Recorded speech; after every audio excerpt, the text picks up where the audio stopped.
Nah, jadi seperti yang teman-teman udah ketahui, di pertemuan pertama minggu lalu, kita sudah membahas mengenai persamaan regresi atau analisis menggunakan regresi linear, khususnya linear berganda ya, linear sederhana ya kemarin ya. Nah, jadi sebenarnya regresi linear ya umumnya itu nggak cuman dipakai di data seperti kemarin aja. Jadi ada beberapa data-data lain yang juga bisa kita analisis menggunakan analisis regresi linear seperti contohnya skala Likert yang akan kita bahas di pertemuan hari ini. Jadi untuk mendukung pertemuan hari ini saya izin untuk share screen dulu. Oke, jadi di sini judul pertemuan kita adalah masalah dalam regresi dan pengujian regresi menggunakan skala Likert ya teman-teman. Jadi mungkin beberapa dari teman-teman sudah familiar dengan apa itu skala Likert dan juga ada yang belum familiar tentang apa itu skala Likert. Nah, jadi umumnya skala Likert itu merupakan skala atau rentetan angka atau beberapa angka yang memiliki level atau skala tertentu. Jadi misalnya 5 sangat baik, 4 baik, 3 cukup baik atau netral, misalnya seperti itu, 2 tidak baik dan 1 sangat tidak baik.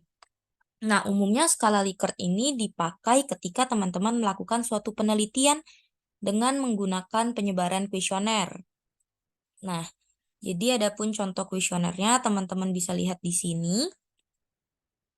Jadi misalnya teman-teman mau melakukan suatu penelitian yang membutuhkan kuesioner, seperti teman-teman mau melihat tentang pengaruh suatu variabel terhadap eh, suatu variabel independen terhadap variabel dependennya. Nah, di sini misalnya ada 2 buah contoh kuesioner skala Likert yang belum disebar kepada responden. Jadi orang-orang yang menerima kuesioner dan bersedia untuk menjawab pernyataan-pernyataan pada kuesioner ini disebut sebagai responden. Nah, jadi misalnya ini saya ngambil contoh kuesioner skala Likert-nya itu dari Google. Jadi teman-teman bisa juga cari-cari di Google tentang apa aja sih contoh formulir-formulirnya itu bagaimana sih. Jadi untuk formulirnya itu sendiri ada 2 tipe. Yang pertama adalah formulir yang disebar menggunakan kertas atau pakai angket masih ya teman-teman. Kalau bahasa Indonesianya itu disebut sebagai angket. Nah, yang kedua itu kalau teman-teman ngisi atau ngirim formulirnya atau kuesionernya itu pakai Google Form atau melalui online. Jadi, kalau pakai online juga bisa pakai Google Form.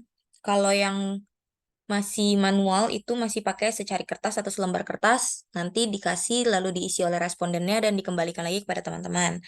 Nah, di sini saya lebih menyarankan teman-teman untuk menggunakan Google Form. Karena kalau teman-teman sudah pakai Google Form, nanti datanya itu dari hasil responden bisa langsung teman-teman download dan filenya itu langsung berupa Excel.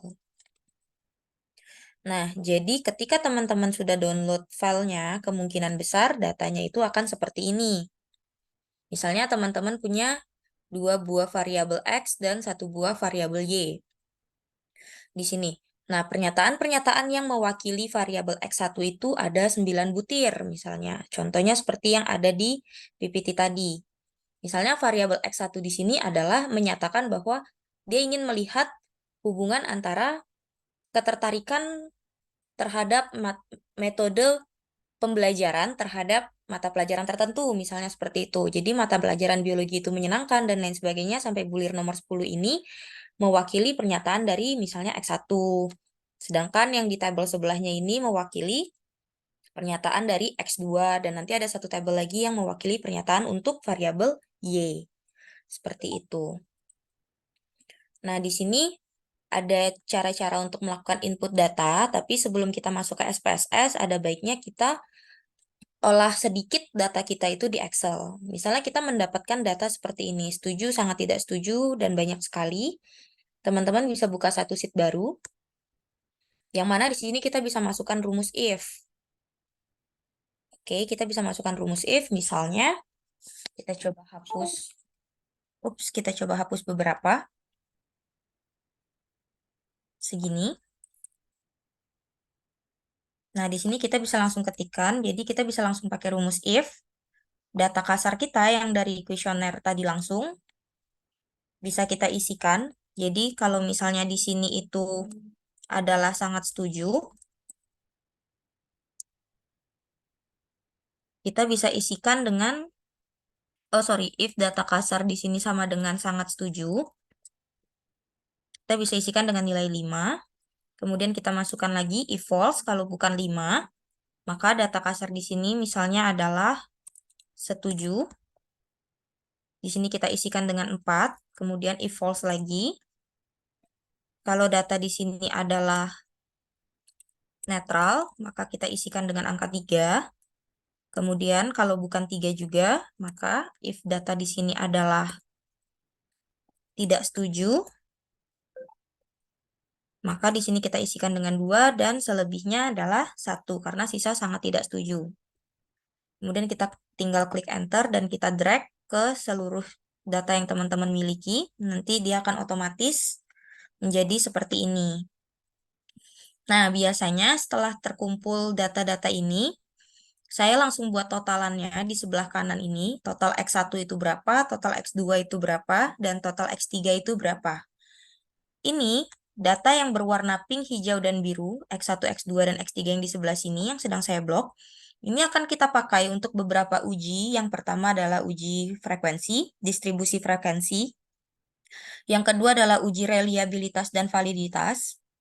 Nah, kemudian untuk total data yang di sebelah sini, yang X1, X2, dan X3 yang di sebelah kanan ini, akan kita pakai untuk melakukan pengujian prasyarat, seperti yang sudah kita lakukan kemarin di pertemuan pertama, yaitu ada normalitas, heterokedastisitas, multikolinearitas, dan langsung kita lakukan ke dalam pengujian regresi. Kenapa kita tidak melakukan uji autokorelasi?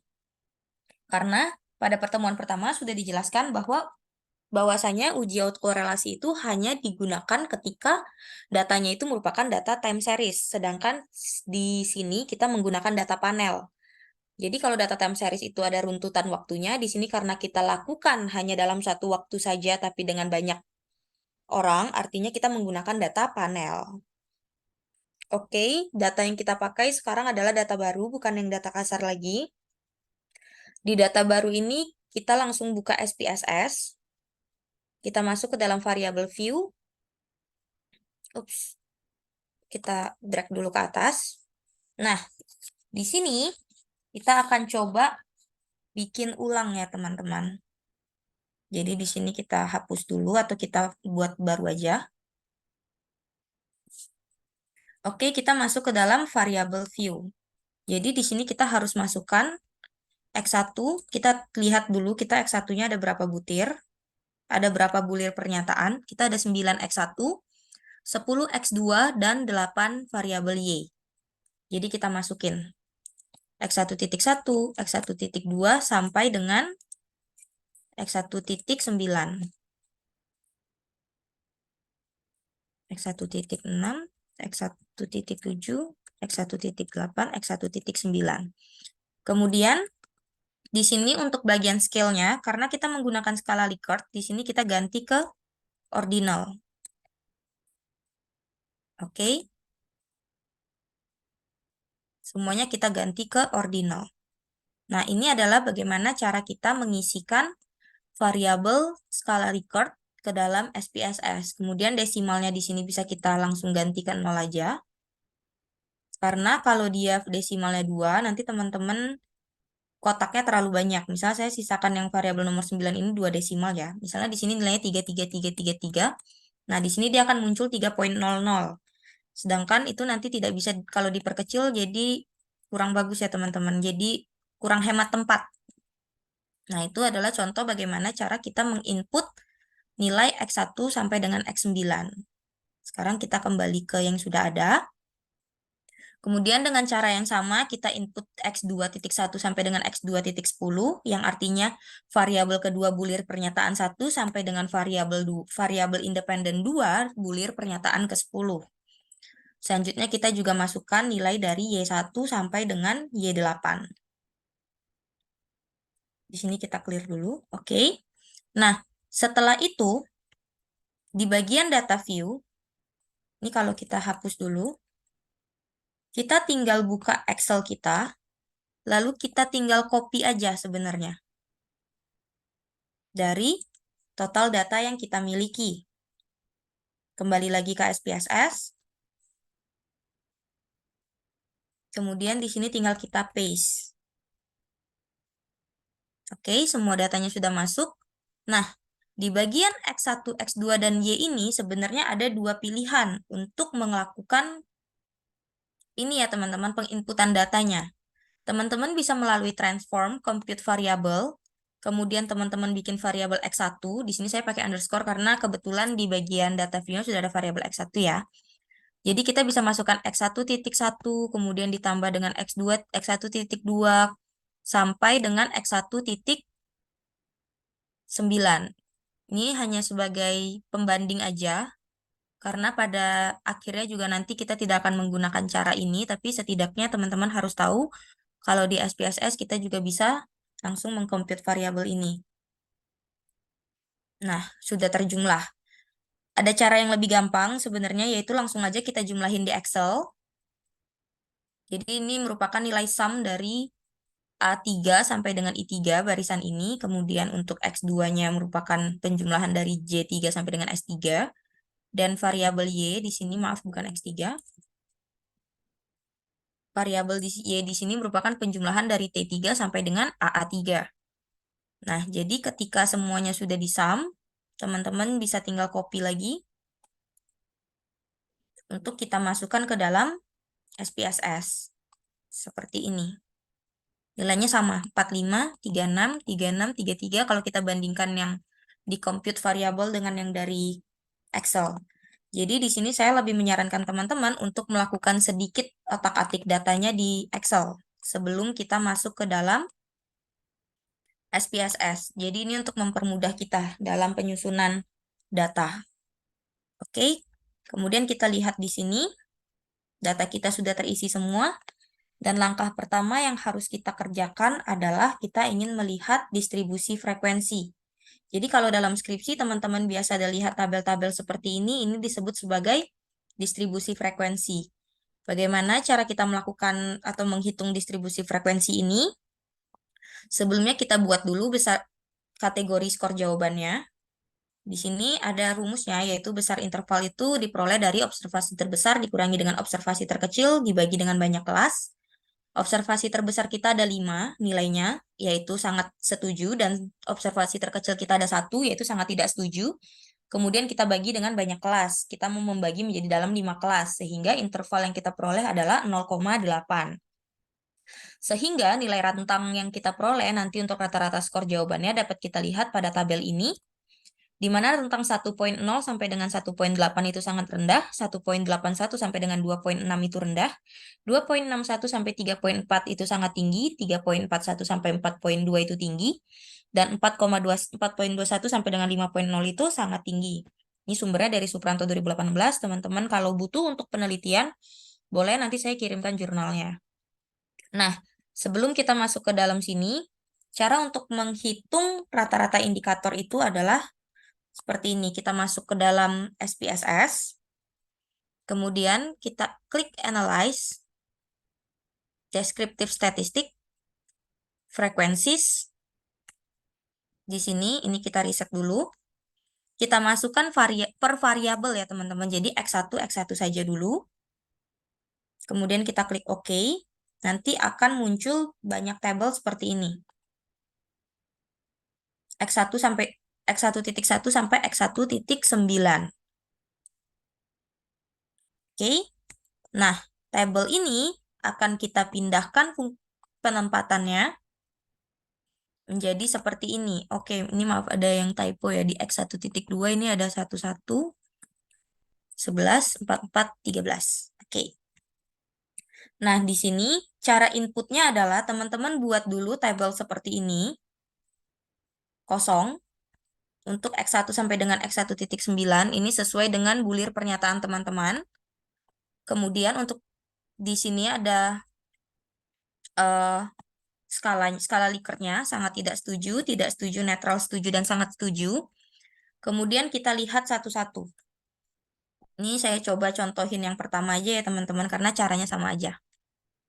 Nah, caranya adalah kita lihat di tabel X1.1 sebelah sini, yang ini, tabel yang ini satu-satu kita lihat frekuensinya.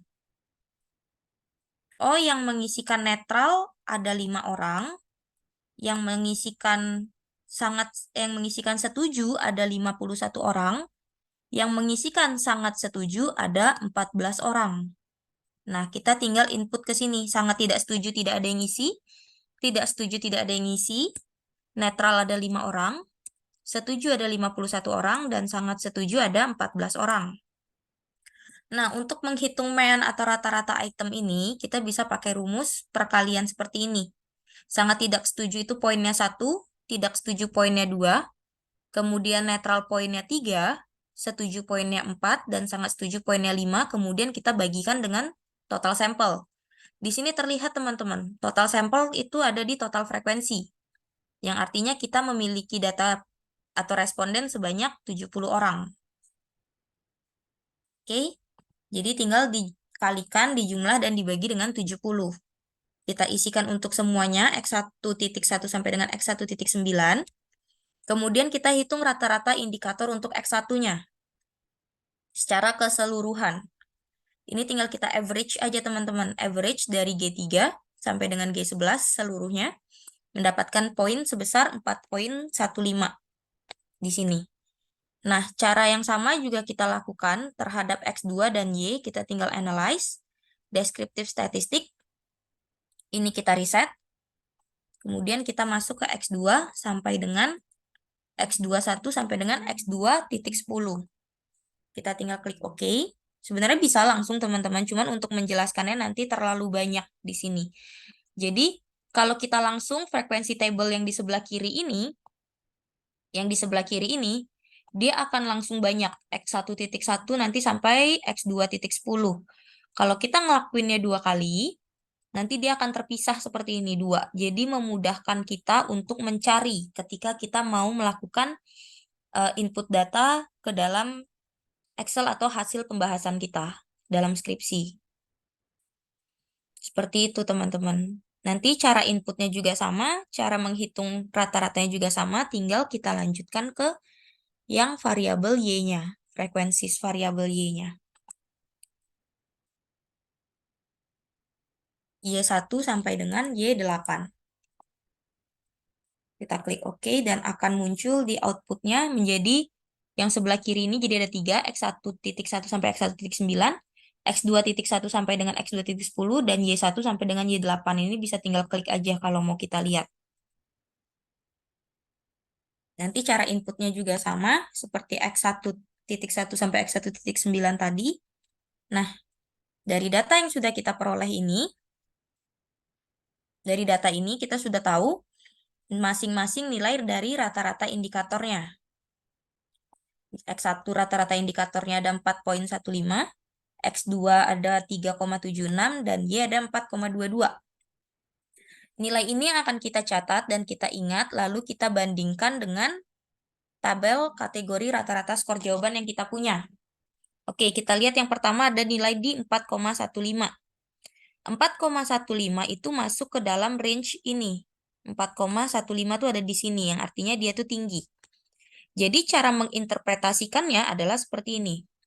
Berdasarkan jumlah item pada indikator X1, nah ini bisa teman-teman jabarin variabel X1 teman-teman itu kepanjangannya apa. Jadi, berdasarkan 9 item pada indikator X1, diperoleh hasil rata-rata secara keseluruhan sebesar 4,15. Yang masuk ke dalam kategori tinggi, sesuai dengan tabel kategori rata-rata skor jawaban. Oke, oleh karena itu, peneliti menyimpulkan bahwa mayoritas responden atau mayoritas dari pengisi kuesioner ini setuju terhadap pernyataan dalam indikator X1. Oke, nah kalau misalnya dia berada di rentang yang lain, misalnya seperti yang Y ini kan 4,22. 4,22 itu berada di rentang sangat tinggi. Yang artinya, ketika dia berada di rentang sangat tinggi, mayoritas responden itu artinya sangat setuju terhadap pernyataan yang ada dalam indikator Y. Seperti itu. Jadi pernyataan-pernyataan yang teman-teman buat itu juga dinilai oleh responden melalui kuesioner mereka. Melalui hasil jawaban dari kuesioner mereka. Seperti itu ya teman-teman. Nah, ini merupakan distribusi frekuensi atau statistik deskriptif dari hasil kuesioner teman-teman. Nah, ini merupakan salah satu hal yang wajib untuk dilakukan ketika teman-teman melakukan penelitian dengan menggunakan data skala Likert. Oke. Selanjutnya adalah kita akan melakukan pengujian kualitas dari data kita. Ini terdiri dari dua, yaitu validitas dan reliabilitas. Validitas ini ingin melihat apakah pernyataan-pernyataan yang kita masukkan ke dalam kuesioner itu valid, dan reliabilitas ini untuk melihat apakah hasil dari jawaban-jawaban pada kuesioner kita yang telah diisi oleh responden ini dapat dipercaya atau reliable. Oke. Ini ada tahapan-tahapannya kalau teman-teman lihat. Nah, sebelum kita masuk ke dalam analisisnya, ada hal yang harus kita lakukan, yaitu di sini ada persyaratan yang harus dipenuhi ketika kita ingin membandingkan nilai validitas dan reliabilitas. Jadi yang tadi kita sudah tahu, kita punya sampel sebanyak 70 sampel. Kali ini di sini adalah jumlah total dari seluruh variabel yang kita miliki. Kita punya variabel X1, X2, dan variabel Y. Kalau di jumlah kita ada 3 buah variabel. Kemudian nilai DF ini adalah hasil pengurangan dari sampel dan K, yaitu 67 nilai DF-nya. Oke. Untuk membandingkan nilai dari validitas, kita ingin membandingkan nilai R hitung dengan nilai R tabel. Ini ya teman-teman, nilai R hitung dengan nilai R tabel. R tabel tuh nanti kita dapat dari hasil uji SPSS. Oke. Jadi nilai R tabel ini dapat kita peroleh dengan rumus T tabel dibagi dengan akar kuadrat dari DF ditambah T tabel pangkat 2. Jadi yang pertama kita lakukan adalah kita menghitung nilai T tabel dulu. Nilai T tabel bisa kita hitung dengan TINV, buka kurung nilai probability atau nilai 0,05. Ini sudah dijelaskan kemarin. Kenapa nilainya 0,05. Kemudian degree of freedom-nya adalah ini. Maka nilai dari T tabelnya adalah 1,99601. Nah, untuk menghitung nilai R tabel, kita bisa masukkan dari sini. Nilai T tabel kita bagi dengan square root. Di sini square root itu artinya akar kuadrat dari nilai DF, kemudian ditambahkan dengan nilai T tabel yang kita kuadratkan. Nah, maka diperolehlah nilai R tabel sebesar 0,23691. Nilai ini perlu kita catat ya teman-teman, 0,23691. Nah, selanjutnya kita kembali ke SPSS. Kita masuk ke dalam Analyze, kita buka Scale, Reliability Analysis, kita reset. Nah, ini juga kita lakukan sama seperti frekuensi tadi. Jadi yang X1 dulu, X1.1 sampai X1.9 dulu. Kemudian kita buka bagian statistiknya, kita centang scale if deleted, if item deleted. Nah, jadi scale if item deleted ini kita pakai untuk melihat nilai R square, nilai R hitungnya. Nah, di sini sudah ada 2 buah tabel, 3. Yang kita pakai 2 yaitu reliability statistik, ini untuk Cronbach alpha-nya, untuk reliabilitas. Dan yang item total statistik ini kita hanya akan lihat di bagian sini. Nah, ini untuk nilai dari R square-nya. Bukan R square, R hitungnya. Oke. Kedua ini sudah saya copy ke dalam PPT untuk mempermudah kita dalam interpretasi. Ini sudah ada 3 bahkan. Nah, jadi di sini juga ada yang lebih jelasnya untuk penginterpretasiannya. Kita lihat yang bagian uji validitas dulu ya teman-teman. Untuk uji validitas X1 itu terdiri dari 9 bulir pernyataan, yaitu X1.1 sampai dengan X1.9. Interpretasinya di sini adalah pernyataan X1.1 sampai X1.9 itu valid. Kenapa bisa dikatakan valid? Dikarenakan nilai R hitung corrected item total correlation yang ada di sini seluruhnya dari X1.1 sampai dengan X1.9 dari sini semua itu semuanya lebih besar daripada R tabel. R tabel itu adalah R yang tadi kita hitung menggunakan rumus di bagian syarat tadi 0,237.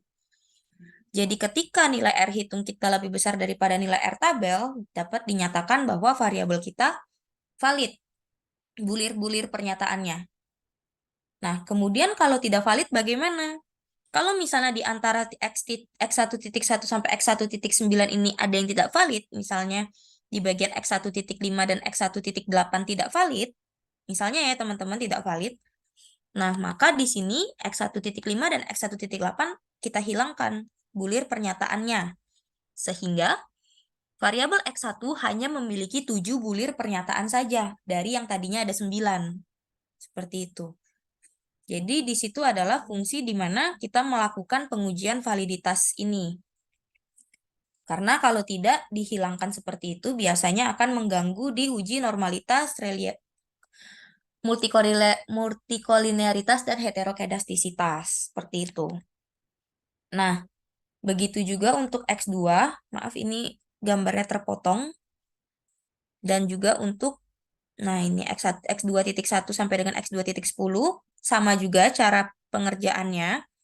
Kita tinggal buka di sini.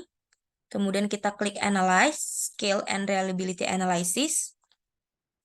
Ini kita hilangkan. Kemudian kita masukkan yang X2.1 sampai X2.10. Begitu juga dengan yang variabel Y nanti. Itu sama teman-teman cara interpretasinya. Kalau kita lihat di sini ya. Nanti tinggal kita bandingkan dengan nilai 0,237 yang tadi. Selama dia nilainya lebih besar daripada 0,237, itu nilainya valid. Tapi 0,237 ini juga ada dasar perhitungannya. Jadi nanti kalau beda jumlah sampel, lalu beda variabel, beda jumlah variabel, teman-teman tetap harus hitung ulang R tabelnya itu berapa. Oke. Nah, kemudian kita lanjut dulu ke reliability statistik.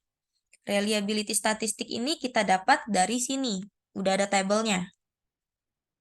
Oke, kalau untuk X1 tadi reliability statistiknya ada di sini. Sorry.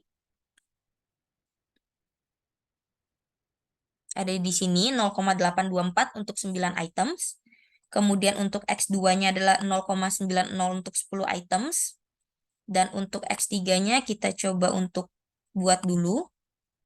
Kita langsung analyze scale and analysis. Kemudian kita memasukkan variabel Y1 sampai dengan Y8-nya. Kemudian kita klik OK. Nah, maka di sini kita tahu kalau nilai reliability-nya adalah 0,881 untuk 8 item. Nah, nanti ini kita bahas. Tapi, teman-teman harus lihat di sini. Kalau teman-teman masih mau melakukan dengan option yang sama, yang di sininya sama, teman-teman cukup mengembalikan aja yang ada di bagian items, lalu masukkan lagi yang baru. Oke, ini contohnya ya teman-teman. Kemudian teman-teman klik OK, maka dia di sini tidak akan hilang yang tadi kita centang. Tapi kalau teman-teman mau melakukan hal yang berbeda, teman-teman klik reset dulu. Kalau teman-teman sudah klik reset, maka yang di sini pun juga akan hilang. Jadi option pilihan settingan yang sudah kita lakukan tadi bisa kita hilangkan dengan klik reset. Tapi kalau teman-teman masih mau melakukan hal yang sama, itu tidak perlu di reset. Oke, teman-teman. Oke, ada pertanyaan di sini. Apabila dihilangkan, nanti uji validitasnya dihitung ulang lagi atau gimana ya, Kak? Iya, jadi nanti setelah dihilangkan, misalnya tadi kita hilangkan poin X1.5 dan X1.8, kita lakukan kembali uji dari X1.1 sampai dengan variabel baru yang kita miliki. Nah, cuman sebelum kita melakukan uji itu, hasil dari yang kita lakukan tadi, apabila ternyata ada yang tidak valid, itu tetap harus dilampirkan di dalam skripsi kita. Jadi harus kita kasih tahu dulu, oh ternyata ada dua bulir pernyataan yang dinyatakan tidak valid ketika kita melakukan analisis dengan SPSS. Sehingga kita take out 2 bulir pernyataannya dan kita lakukan ulang. Seperti itu ya teman-teman. Nah, kembali lagi ke sini untuk nilai dari Cronbach alpha-nya. Di sini kita dapat sudah tiga-tiganya tadi, udah saya masukkan juga ke sini, 0,829, 918, dan 892. Untuk 9 item, 10 item, dan 8 item, sepertinya ini sedikit berbeda dari apa yang kita miliki. Kita masukkan data terbaru aja.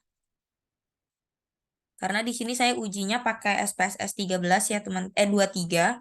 Karena kalau beda SPSS tuh dia agak beda-beda sedikit gitu loh. Nah, di sini kita lihat reliability yang pertama. Ini untuk variabel X1. Langsung kita copy aja. Ini nanti filenya juga akan saya share ke teman-teman untuk belajar coba-coba lagi ya. Kemudian untuk yang kedua ada 0,903 untuk 10 items.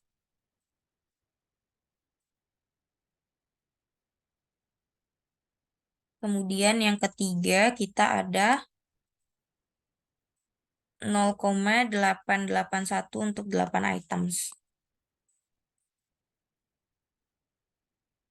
Oke. Nah, jadi di sini kembali kita interpretasiin. Jadi untuk pernyataan di X1 itu dari X1.1 sampai X1.9 ada 9 item. Nilai Cronbach alpha-nya adalah 0,824. Kita tinggal lihat di tingkat keandalan Cronbach alpha menurut Hare dan kawan-kawan di tahun 2010. Nilai 0,824 berada di rentang sangat andal atau dengan kata lain sangat dapat dipercaya. Selanjutnya kita lihat lagi yang X2. 0,903 itu juga sangat andal dan 0,881 itu juga sangat andal atau dapat dipercaya. Jadi di sini batasannya itu adalah di range cukup andal. Jadi ketika nilai teman-teman masuk ke dalam range kurang andal dan agak andal, itu ada caranya lagi teman-teman. Ketika nilai kita tidak masuk ke dalam kategori cukup andal, di bagian sini, kita harus melakukan pengeluaran atau pencabutan outlier dari eh, SPS dari data yang kita miliki. Jadi outlier itu bisa merusak dari hasil pengujian kita. Jadi nanti mungkin jumlah sampel kita akan berkurang. Jadi nggak 70 lagi, melainkan misalnya jadi 65 atau berapa. Cara untuk melakukan deteksi outlier, kita bisa masuk ke sini. Tapi di sini lagi nggak ada outlier sih, jadi nggak bakal kedetek. Jadi saya kasih contoh aja ya teman-teman. Saya punya contohnya, misalnya seperti ini. Ini misalnya BA regresi, ini ada contohnya ya teman-teman. Nah, misalnya kita sudah melakukan uji di data uji kita. Misalnya kita memiliki variabel data uji X1 sampai dengan X4 dan ada variabel Y. Setelah kita lakukan uji, ternyata dia tidak normal misalnya, sehingga kita harus melakukan uji outlier. Di sini kita dapat mendeteksi nilai-nilai yang tidak masuk ke dalam kategorinya atau nilai-nilai yang ada di luar outlier. Biasanya tinggal kita conditional formatting, nanti nilainya yang ada di atas 2,5 dan di lebih kecil dari minus 2,5 kan jadi negatif dia nih teman-teman. Nah, nanti ini bisa kita hilangkan, tapi harus kita hilangkan beserta teman-temannya. Jadi satu blok ini. Ini bisa ada nomor 2, nomor 3. Nah, ini satu nomor harus dihilangkan. Jadi misalnya ketika kita punya data outlier di sini, misalnya outliernya kita lakukan di bagian ini ya teman-teman. Ternyata terdeteksi ada outlier di sini. Yang hanya nomor 40 ini ternyata dia mengalami outlier. Kita nggak bisa cuma take out yang 40, tapi kita harus take out satu baris. Ini, satu orang responden nomor 14 harus kita hapus. Jadi kita tidak menggunakan data dari responden nomor 14 lagi. Kalau ini hanya bisa dilakukan ketika nilai dari kuesioner kita itu dianggap tidak memasuki kategori cukup andal. Seperti itu ya teman-teman. Nah, jadi kita kembali lagi ke sini. Kita masuk, karena ini semuanya sudah sangat andal dan valid, kita bisa lanjut ke dalam pengujian prasyarat.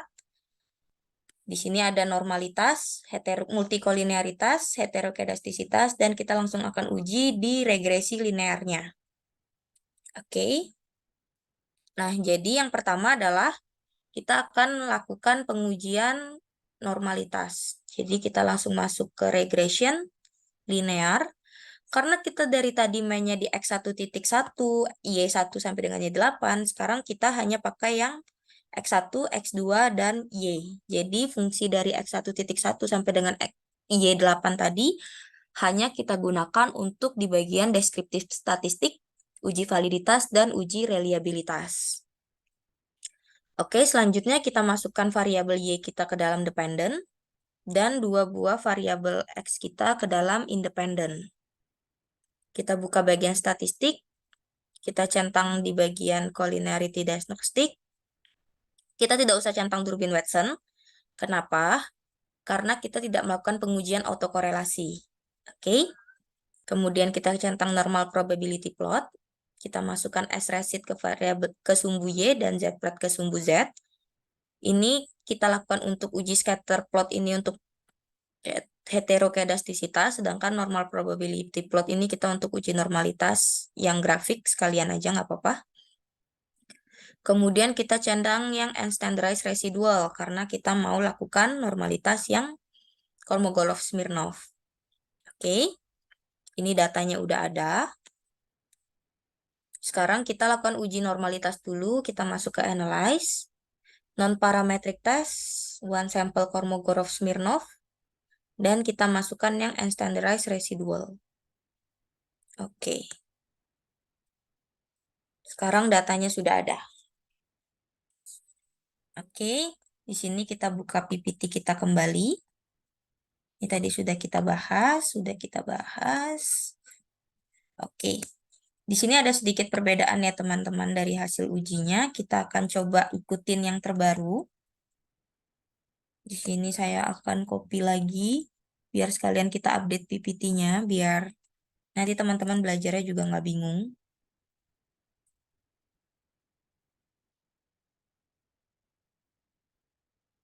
Oke.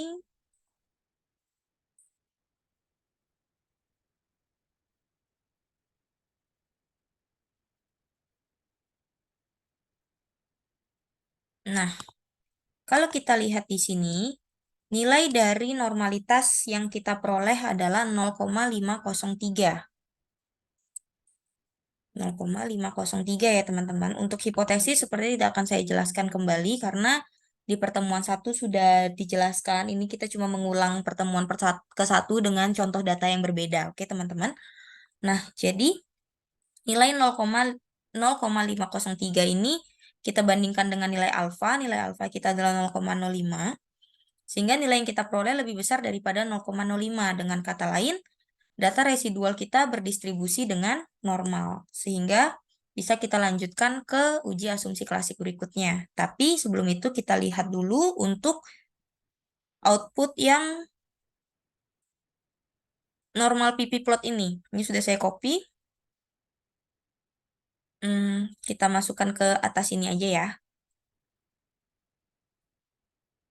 Sorry, ternyata belum di copy.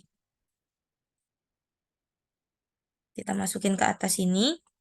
Ups, dia nggak mau ke copy. Nah, seperti yang teman-teman sudah pelajarin kemarin juga, untuk normalitas metode grafik ini ada beberapa syarat, yaitu yang pertama, data-datanya ini atau lingkaran-lingkarannya ini berada di sekitar garis diagonal, itu yang pertama. Jadi dia tidak boleh melenceng ke sini, tidak boleh melenceng ke sini, tidak boleh di sini, tidak boleh di sini. Dia harus berada di rentang garis diagonal dan pergerakannya itu dia harus mengikuti arah si garis diagonal. Sehingga ketika sudah dikatakan seperti itu, maka dapat dinyatakan bahwa dia merupakan data-data yang kita miliki itu data residualnya berdistribusi dengan normal. Oke, selanjutnya kita lanjut ke scatter plot atau uji heterokedastisitas. Di sini kita cukup lihat beberapa poin. Yang pertama adalah data sebaran itu acak. Kemudian ini acak teman-teman, dia tidak membentuk pola, tidak ada pola tertentu dan menyebar di 4 bagian ini, 4 kolom ini. Atau artinya dia menyebar di atas dan di bawah angka 0, sehingga dapat dikatakan bahwa data kita tidak mengalami heterokedastisitas. Kemudian selanjutnya untuk multikolinearitas, di sini kita tinggal membandingkan nilai VIF dan nilai tolerance, sepertinya juga akan ada sedikit perbedaan dari hasil outputnya. Kita coba cek dulu aja ya teman-teman, takutnya nanti berbeda. Iya, ada sedikit perbedaan ya teman-teman, jadi lebih baik saya update aja ke yang terbaru.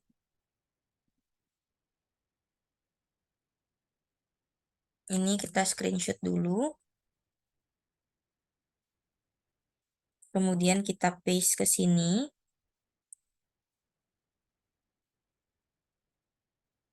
Kita send to back. Oke, jadi di sini kita tinggal membandingkan nilai dari VIF dan nilai dari tolerance-nya. Nilai VIF harus lebih kecil dari 10 dan nilai tolerance harus lebih besar daripada 0,1. Kalau kita lihat semua nilai tolerance kita di atas 0,1, yaitu di 0,955, dan nilai VIF kita semua lebih kecil daripada 10, yaitu 1,047. Sehingga dapat dinyatakan tidak terjadi masalah multikolinearitas. Oke. Kemudian kita lanjut ke dalam pengujian model regresi dan uji hipotesis. Ini tadi juga kita sudah lakukan. Kita lakuinnya tadi bareng dengan pengujian asumsi klasiknya, jadi kita langsung masuk aja. Nah, di sini ada yang perlu kita ubah sepertinya. Ini kita crop dulu bagian collinearity statistiknya, karena dia sebenarnya sama aja tabelnya. Nah, di sini perlu kita ubah atau kita adjust sedikit mengikuti dengan data terbaru yang kita miliki, karena tadi sepertinya ada data yang salah di pertemuan sebelum-sebelumnya. Salah interpretasi, bukan salah interpretasi, salah ubah datanya waktu di Excel. Nah, di sini kita bisa lihat bahwa nilai dari konstanta beta kita adalah 1,073. Jadi rumus dari regresi adalah Y sama dengan konstanta nilai alfa ditambah B1X1, konstanta ditambah dengan nilai koefisien, B ini merupakan nilai koefisien, A merupakan nilai konstanta, kemudian ditambah dengan koefisien dari X2. Nah, sehingga diperoleh nilai Y adalah 1,073 ditambah 0,809 X1 dan ditambah dengan 0,063 X2. Yang artinya adalah ketika nilai konstan ini sebesar 1,073, artinya ketika variabel X1 dan variabel X2 bernilai 0, maka nilai Y adalah konstan di 1,073. Oke, kemudian di sini ketika nilai Y dan ketika nilai X itu bernilai positif, di sini dua-duanya kebetulan positif ya. Bernilai positif artinya adalah di sini ada hubungan sejajar atau hubungan garis lurus, yang artinya ketika ada peningkatan dari X1, maka Y juga akan meningkat. Misalnya nilai X1 ada 10. Nah, maka nilai Y juga adalah sebesar 1,073 ditambah dengan 0,809 dikali 10. Ini dikali 10 ya teman-teman. Dan ditambah dengan 0,066 X2. Ini adalah untuk memprediksi biasanya. Maka nilai prediksinya adalah ketika nilai X1 meningkat, maka nilai Y akan meningkat. Begitu juga sebaliknya, kalau di sini adalah nilai X1 menurun, misalnya negatif 10, maka nilai Y juga akan menurun. Seperti itu. Penurunannya sebesar ini teman-teman. Jadi kalau X1 turun 1, maka Y akan turun sebesar 0,809. Kalau X1 tambah 1, naik 1, maka Y akan meningkat sebesar 0,89. Begitu juga dengan nilai X2. Sama cara interpretasinya. Nah, selanjutnya kita akan masuk ke dalam ini, uji T atau uji parsial. Oke, di sini kita tulis dulu nilainya, kita perbaiki sedikit. Oke, nah jadi di sini, sorry, ada dua buah variabel, yaitu variabel X1 dan variabel X2. Nah, Untuk melihat nilai dari uji parsial ini ada dua tipe, yaitu yang pertama dengan membandingkan nilai T antara T hitung dengan T tabel. T SPSS adalah T hitung, sedangkan T yang kita lihat di sini tadi adalah T tabel. Di sini kita udah hitung nilai T tabelnya juga ya, 1,99601. Sudah saya tulis di sini. Atau dengan membandingkan nilai sig terhadap nilai alfa. Oke, jadi di sini dikatakan apabila variabel X itu berpengaruh secara signifikan terhadap variabel Y, syarat yang harus dipenuhi adalah nilai sig lebih kecil daripada 0,05 atau T hitung, T dari SPSS kita lebih besar daripada T tabel. Sekarang kita lihat di X1, nilai T hitung kita sebesar 12,910. Ini lebih besar dari 1,996. Nah, nilai ini pasti akan sejalan dengan nilai sig. Oleh sebab itu, sekarang banyak yang interpretasinya langsung pakai sig, tidak dilihat dari T hitung dan T tabel lagi. Nah, jadi ketika dibandingkan, nilai T hitung harus lebih besar dari T tabel dan nilai sig harus lebih kecil daripada nilai alfa. Sehingga di sini dinyatakan hal ini menandakan hipotesis 0 ditolak dan hipotesis alternatif diterima. Sehingga dapat diinterpretasikan bahwa X1 berpengaruh positif signifikan terhadap Y. Positif signifikan ini bisa kita lihat dari nilai ini tadi. Karena dia nilainya positif, bukan negatif. Kalau dia nilainya negatif, maka pengaruh yang diberikan adalah negatif signifikan. Oke, teman-teman. Begitu juga dengan X2. X2 juga nilai T hitungnya lebih besar daripada T tabel dan nilai sig-nya lebih kecil daripada alfa. Sehingga hipotesis yang diterima adalah hipotesis alternatif dan dapat diinterpretasikan bahwa X2 berpengaruh positif terhadap Y. Seperti itu, teman-teman. Nah, selanjutnya yang akan kita lihat adalah nilai dari F atau uji simultan. Nah, di sini kita copy dulu uji ANOVA-nya.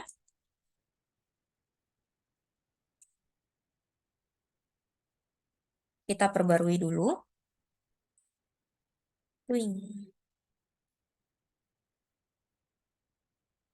Nah, untuk menghitung nilai F tabel, kita bisa pakai langsung rumus ini. FINV, alfa, nilai alfa kita, nilai K-1, lalu DF.